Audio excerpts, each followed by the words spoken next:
entry-level iPad has always been the easiest to recommend, not just because it has been the most affordable iPad, but also it's the iPad that caters to the needs of most buyers. The Airs and the Pros and the Minis of the iPad world had a rather targeted, slightly limited audience, but not the entry-level iPad. It has always been the no-nonsense tablet in the world. Not anymore, as Apple decided to throw a spanner in the works by launching a new iPad, which is an entry-level and on-paper lacks that distinguishing factor which other iPads have. The all-new iPad 10th Gen comes at a starting price of Rs. 44,900.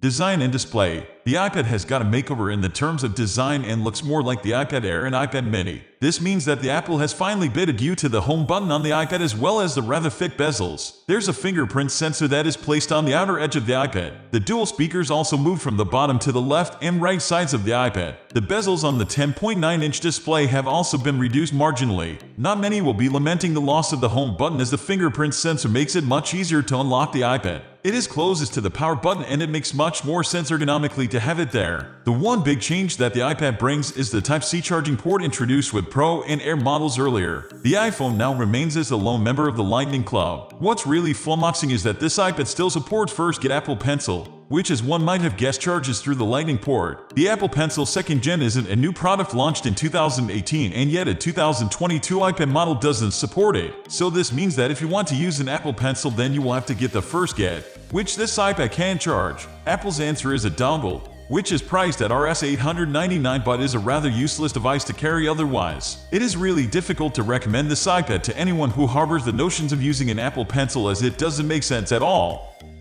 Performance. Cameras. There was a time when the camera, both front and rear, were more of an afterthought in a tablet. The post-COVID world has altered that mindset drastically, so it's no surprise to see Apple bumping the camera specs significantly on the new iPad. The rear camera is now 12 seniors with a larger f/2.4 aperture. The previous generation model had 8 camera with f/1.8 aperture. The new camera also offers 4 video record along with Smart HDR, which again were absent in the previous model. The whole process seems cumbersome, especially when you have an iPhone. But the 10th Gen iPad Smart HDR does a fine job of making use of Apple's AI technology to deliver really impressive results. The photos clicked from the iPad actually come out really vibrant and with a lot of details. But the truth is that as good as the camera on the iPad is, and it's actually very good, it won't be used almost close to never number of times. By the way, this iPad offers Smart HDR 3, whereas the other premium iPads have Smart HDR 4. Keyboard. Battery. Apple has introduced a new Magic Folio keyboard with the iPad for the first time. It's different from the Magic Keyboard that works with, you guessed it right, the iPad Air and the iPad Pro. The Magic Folio keyboard, priced at Rs. 24,900, comes with a trackpad but has a totally different design from the Magic Keyboard. For starters, the Magic Keyboard Folio has a 2-piece design. Apple has put magnets at the back of the iPad and the stand part gets attached to it. The second part is the keyboard that fits in quite snugly onto the iPad. For someone who has used a Magic Keyboard, this takes time getting used to.